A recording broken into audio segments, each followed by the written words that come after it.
இதெல்லாம் வந்து அடிப்படை கல்வியில் வரணும். இதெல்லாம் பேசிக் ஸ்கூலிங்கில் இது வரணும்.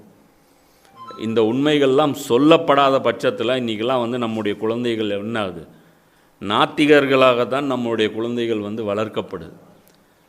நம்ம குழந்தைகளுடைய ஜெஹன் சாசி அப்படிம்பாங்க, அதாவது அவங்களுடைய அந்த டியூனிங் இருக்கு இல்லையா, பிரெயின் மேப்பிங்னு வச்சுக்கோங்க, அவங்களுடைய அந்த கண்டிஷனிங் அப்படின்னு வச்சுக்கோங்க, அந்த பிரெயின் கண்டிஷனிங் இருக்கு இல்லையா, குஃப்ருடைய அடிப்படையில் தான் அவங்களுக்கு வந்து நடந்துகிட்ருக்கு. நம்முடைய குழந்தைகள் வேணால் நீங்கள் தொழுகைக்கும் பள்ளியாசல் கூட்டிகிட்டு போகிறதா இருக்கலாம், ஆனால் குரானை விட்டு அவங்க எவ்வளோ தூரம் அவங்க வந்து இன்கனெக்டாக இருக்காங்களோ அந்த அளவுக்கு வந்து பார்த்தீங்க அந்த குழந்தைகள் எல்லாமே நாத்திக குழந்தைகளாகத்தான் இன்றைக்கி வந்து பள்ளிக்கூடங்களில் வந்து வார்க்கப்படுது. அதனால தான் அந்த செயல்கள் வந்து நம்மளுடைய செயல்களில் வந்து அது வெளிப்படுறதை நம்ம பார்க்க முடியும்.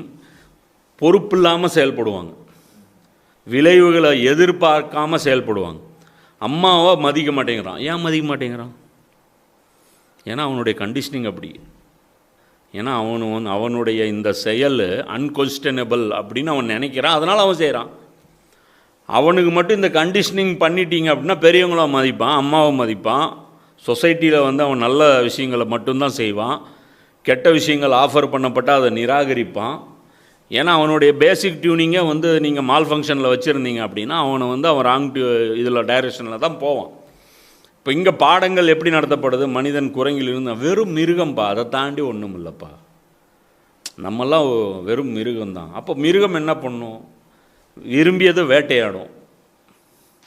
இப்போ நீயும் விரும்பியதை வேட்டையாடு, அவ்வளோதான்.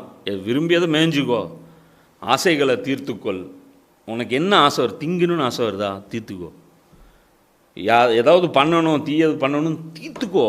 இருக்கிற ஒவ்வொரு நொடியும் தீர்த்துக்கோ. இளமை இருக்கும்போது தான் அந்த ஆசைகளை கூட உன்னால் வந்து முழுசாக தீர்த்துக்க முடியும்.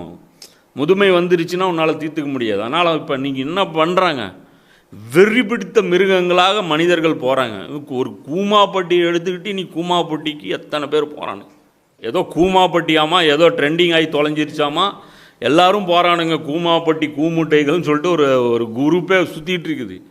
அங்கே போயிட்டு ஏதோ அங்கே கூமாப்பட்டியை காணோம், அங்கே இவங்க எதிர்பார்த்ததை காணோன்னு சொல்லிட்டு அதை மீடியா அவங்க எதெல்லாம் வைரலும் ஆக்குறாங்க பாரு.